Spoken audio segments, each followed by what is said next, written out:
Okay, today's revision will be on rivers, coasts, weathering and erosion. Okay, we're going to have a quick whirlwind tour through weathering types, freeze-thaw, chemical, biological, erosion, HACA, hydraulic action, abrasion, corrosion, attrition, how rivers transport their load, as traction, saltation, suspension, solution and floating. Then we're going to have a look at river meanders, waterfalls, how waterfalls are formed, and going over to coasts, to bays and headlands, how bays are formed and headlands are formed, and then we're going to look at drainage basins, a bit of vocabulary about there. Heading back to coasts, how spits are formed, stacks and stumps, and have a quick look at the causes of flooding with a case study on Bangladesh. Okay, so that's basically our little schedule today. I'm going to quickly whiz through each section with you. Shouldn't take long, so bear with me. And first up will be weathering types. Okay, with your weathering types, essentially you've got three types: freeze-thaw, chemical and biological. Freeze-thaw usually happens up in mountains where the temperature goes above and below freezing on a regular basis. Water gets into the crack in a rock, and the water will, at night time, it will freeze, expands by about 9 to 10%, and that freezing process breaks the rock apart, and it goes tumbling down a hill and lands very sharp rocks usually, and it lands on like a slope which we call a scree slope, S-C-R-E-E. Okay, so that's freeze-thaw weathering. Chemical weathering, some rocks that contain calcium carbonate like chalk and limestone, they will react with water and it will gradually wear it away. So if you look at a headstone down at a graveyard or somewhere, if it's made of limestone, you can expect to see the name for about 100 years, and after that you can't see it anymore. Okay, and you'll have limestone caves where it's all dissolved away. Okay, so calcium carbonate plus water, it's a chemical reaction. Right, chemical weathering. Biological weathering is plants' roots get into rocks and cracks, and the roots grow and it breaks the rock apart basically.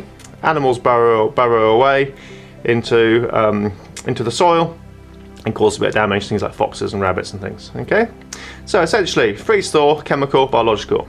Now remember, weathering is the wearing away of the Earth's surface while the rocks are not moving. Okay, not moving.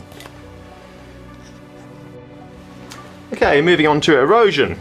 Now, erosion's slightly different to weathering because erosion happens where rocks are moving and the material has been taken away. Okay, so we've got hydraulic action, abrasion, corrosion, attrition. Which, an easy way to remember this is HACA, a bit like the New Zealand rugby team little antics. Okay, spelt slightly differently, but HACA, H-A-C-A. H, hydraulic action, water under high pressure basically, at the bottom of a waterfall or in rapids where the water's going fast, it will wear away the land, like having a jet wash really. Okay, abrasion is rocks rubbing along the riverbed or the seabed, and the actual rocks themselves are rubbing the actual seabed or the riverbed away. Okay, they're not rubbing each other away, they're rubbing the riverbed away in this case. That's abrasion. Corrosion, rocks dissolve, especially those, as you know, that contain calcium carbonate. And attrition, quite an important one here. Attrition is where rocks smash into each other and get smaller and rounder. If you go to a beach, you'll see that rocks, especially near the low tide limit, the low tide area, are being rolled up the beach with the swash and back down the beach with the backwash, and they're smashing into each other all the time, and they end up being smaller and rounder, and sometimes you can find these perfect little small round pebbles on the beach. Okay, so erosion in a nutshell: hydraulic action, abrasion, corrosion, attrition. Next section, how rivers transport their load. Okay, so where rivers are in a river, if you dug around in a river, you find a whole load of pebbles and what they call bed load on the bottom and stones on the bottom of the riverbed. Okay, and they're moving. Depending on how much energy is in the river, they might be moving quite fast or quite slowly. Anyway, there's certain different ways that they move. Sometimes they roll if they're quite large. Okay, that's called traction, rolling, like a tractor. And saltation, funny word, but it's when they start bouncing. So if a rock gets slightly smaller, I guess, or slightly lighter, with the same amount of energy in the river, it will start to bounce rather than roll. So that's saltation. If it gets little bits get chipped off and even lighter again with the same amount of energy in the river, the river ends up having a slightly browny sort of look to it, slightly murky sort of look, and this is material held up in what we call suspension. And you can still see it if you chucked a whole lot of mud into a bath or standing water and swirled it all around, the water would turn brown, and that's material held up in suspension. Okay. Solution, you can't really see, it's the dissolved matter. Things like chalk and limestone, they will dissolve in the water, giving it a slightly sort of chalky sort of white look down by the Needles. And by the White Cliffs of Dover, at the base of the cliffs there, you'll find that the water's got a slightly sort of murky, sort of whitish look to it. And that's material in solution. And finally, you get the stuff that's on the surface, mainly leaves and twigs and things. So, how rivers transport their loads: traction, sortation, suspension, solution, and not forgetting, floating. Right, swiftly moving on to river meanders. Okay, a meander essentially is a bend in the river. And a few things happen on meanders. Where the water's flowing, it flows fastest around the outside bend of the meander. So if the river's flowing this way, the water's flowing around the outside bend of the meander much faster, and it's going slower on the inside. If you were to chuck a stick in there or something, it would follow the fastest route, and this fastest route we call the thalweg, Thalweg, thalweg, and it flows around the outside bend. Okay. So that's one meander there, it's another meander here, basically it's a bend, and the water will, the fastest flow will swing across the river to the outside of the next meander, of course. Okay, so the thalweg, the fastest flowing route. On the outside bend, it's flowing faster, so you're going to have more erosion. Remember, our erosion types are hydraulic action, abrasion, corrosion, attrition. Especially in this case, more hydraulic action and more abrasion. Because there's more erosion on the outside bend, it's deeper, and it can undercut the actual outside bend of the meander here and cause a river cliff. So it's quite steep cliff here sometimes, and it sort of falls into the water. If you stand there long enough and watch it, it'll fall into the water.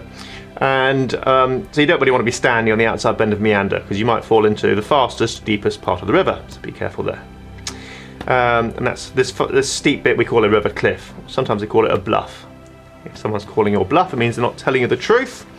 And in this case, a river cliff is not telling you the truth. You think it's nice firm cliff, but actually it's probably undercut by the river. Okay, so remember, erosion on the outside bend. On the other side of the bend, the inside bend, it's going quite slowly, and we have a thing called deposition, and you find a little river beach there. Okay, so fast on the outside bend, slow on the inside bend, and the land coming down to the river beach is called a slip-off slope. And that's essentially meanders in a nutshell.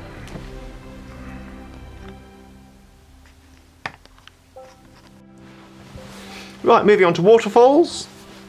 Waterfalls essentially form where there's a band of hard rock meeting soft rock. The softer rock will erode away quicker because it's softer, and it's eroding due to hydraulic action, abrasion, corrosion, attrition. Remember your processes of erosion. The hard rock won't erode quite as quick. So the soft rock erodes faster, and that creates a step in the river essentially, and once the soft rock gets taken away, you end up with a step basically in the river. So the river's flowing across here, that was all soft rock here, that's all being taken away, and now you've got a step in the river. The water will flow over the hard rock, and it will come tumbling down, and it will erode this place down here, which we call the plunge pool. It'll erode that more, hydraulic action and abrasion happening down here mainly, and that will get deeper and deeper. So if you are going to jump into a waterfall, make sure you jump into the plunge pool, because it will be the deepest area, but I wouldn't recommend doing that necessarily. Right, underneath the hard rock you have an overhang, and that will get larger and larger, and over time basically this end bit will not be supported because the overhangs come right back here, and that will fall off. You can see this dotted line here where the waterfall used to be, but it now goes back. Okay, so waterfalls do retreat over thousands of years, leaving behind downstream a big gorge, which is basically a very steep-sided valley where the waterfall used to be, and it's eroded its way backwards, and that's essentially waterfalls for you. So they form where you have hard rock meeting soft rock gets eroded, leaving a plunge pool, an overhang and a gorge. Good example in this country is High Force Waterfall, and there are numerous examples all around the world, but High Force is quite a good one in this country because it shows you where the soft rock was and the hard rock is. Okay, waterfalls. Okay, moving on to coastal features now, bays and headlands. Bays and headlands are essentially formed in a similar sort of way to waterfalls really, where you have a band of hard rock next to a band of soft rock and another band of hard rock. A good example here would be Swanage Bay, where you've got the chalk here and you've got the sands and clays here and you've got the limestone here. Hard, and softer rock. Basically, you have erosion from the sea here, hydraulic action, abrasion, corrosion, attrition, and it will erode the softer rock quicker than the harder rock, leaving a funny shaped coastline.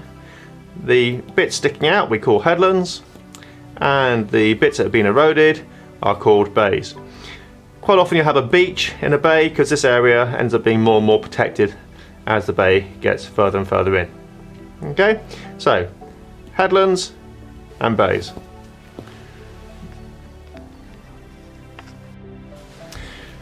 Right, coastal spits is the next one up. Spits are a feature of coastal deposition, and essentially what happens with a spit is you have wind and waves that blow in onto the shoreline, and the pebbles along the shore are moved essentially, and the pebbles go up the beach, which we call the swash, and back down the beach, which we call the backwash. So swash, backwash, swash, backwash, swash, backwash. This whole process of pebbles moving along the beach is a process we call longshore drift. And if you stand on the beach and look at the sea, you probably see the wind and the waves going a certain direction.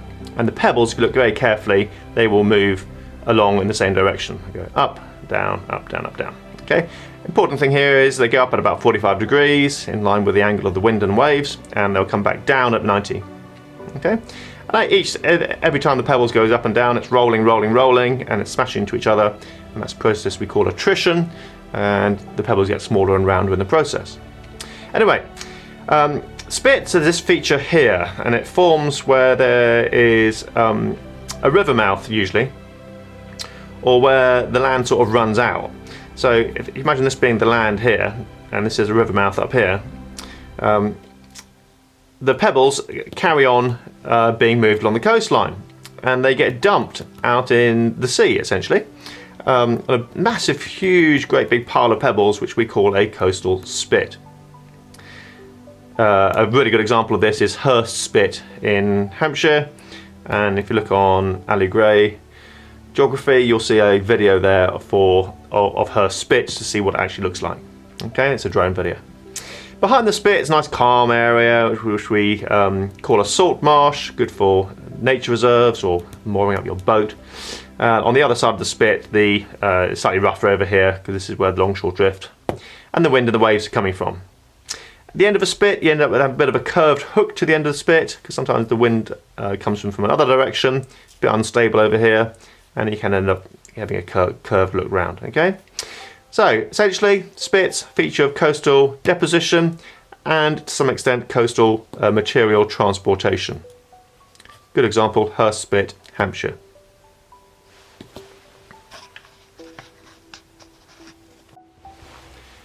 Alright, next one up is a feature of coastal erosion again.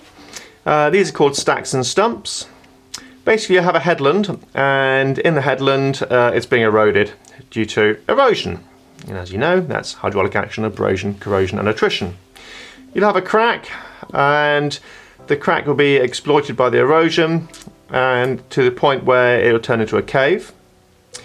The cave will be eroded further and further and further, and there comes a point where it will break through, which we call an arch, so you can actually see through there to the other side.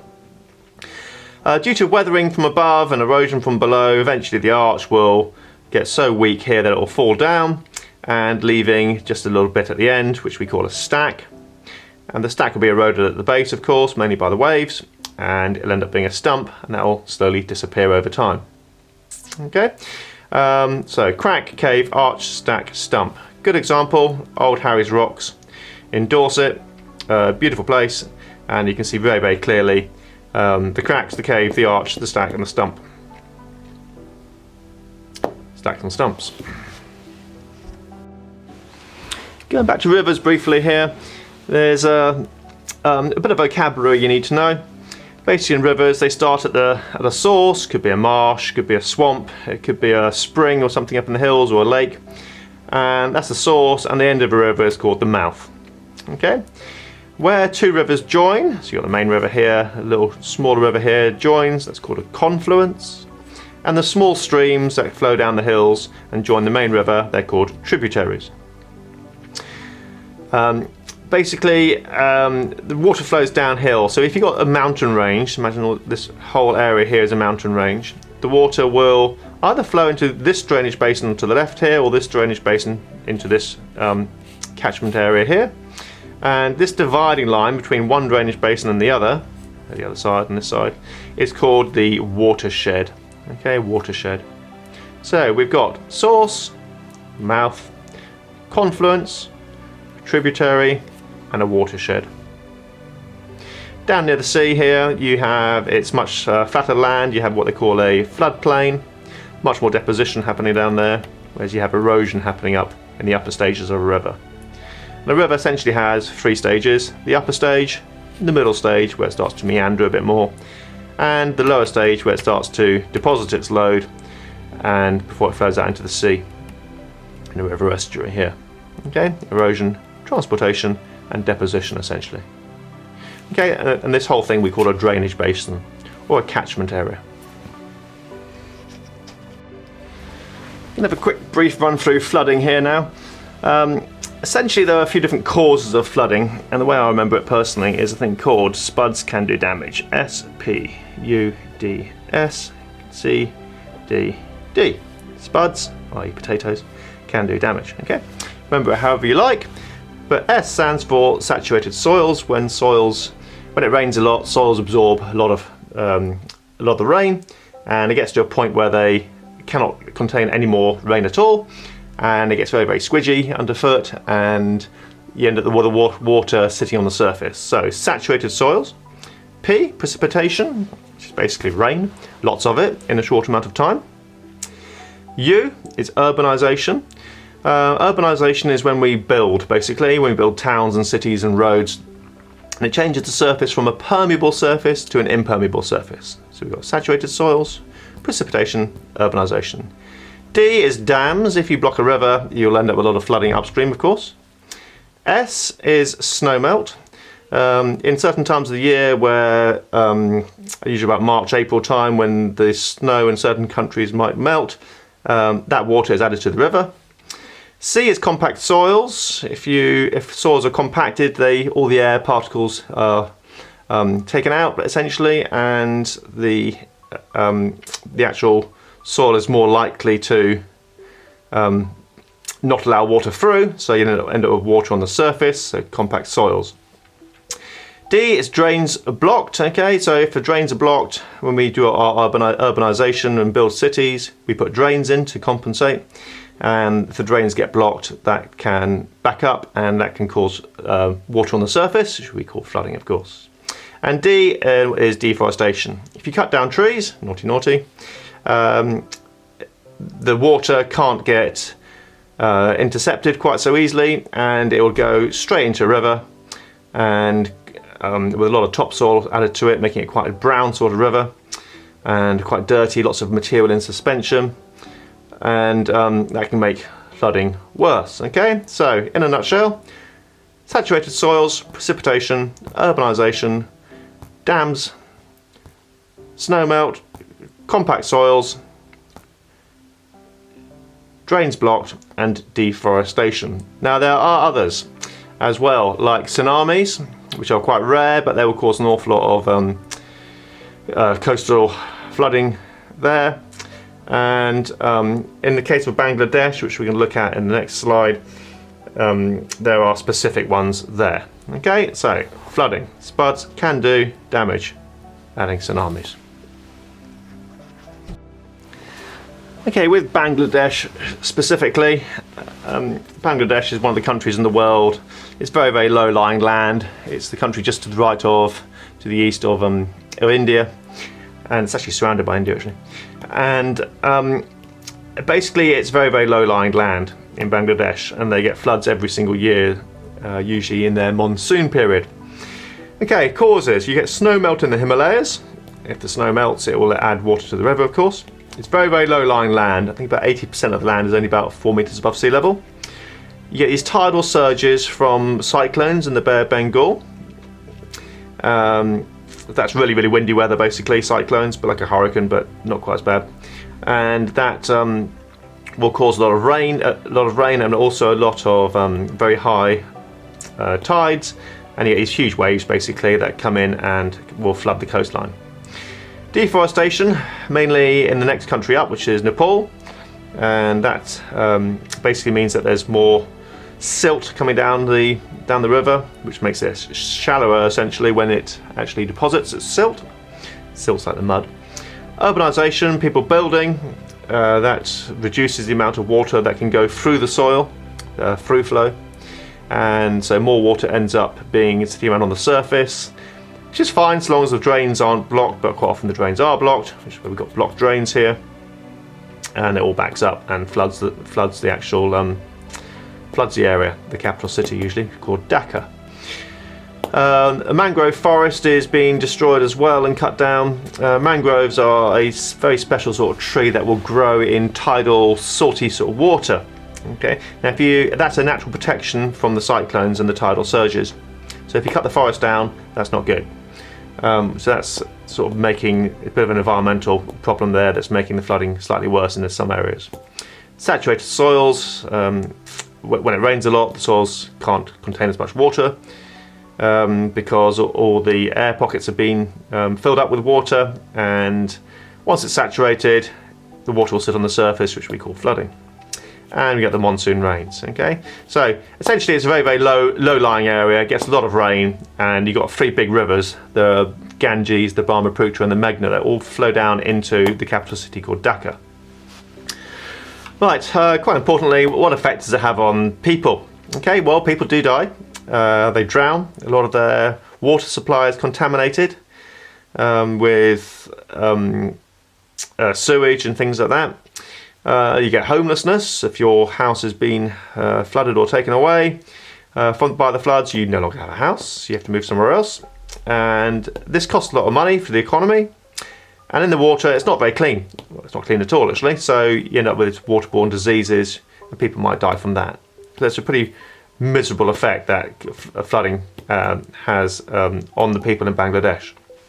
So what do we do about it? Well, the responses here: NGOs, non-governmental organisations, they will help. That's people like us. In England, we will give them food, water and shelter, somewhere to live. They've built little cluster villages. This is like a brand new little village.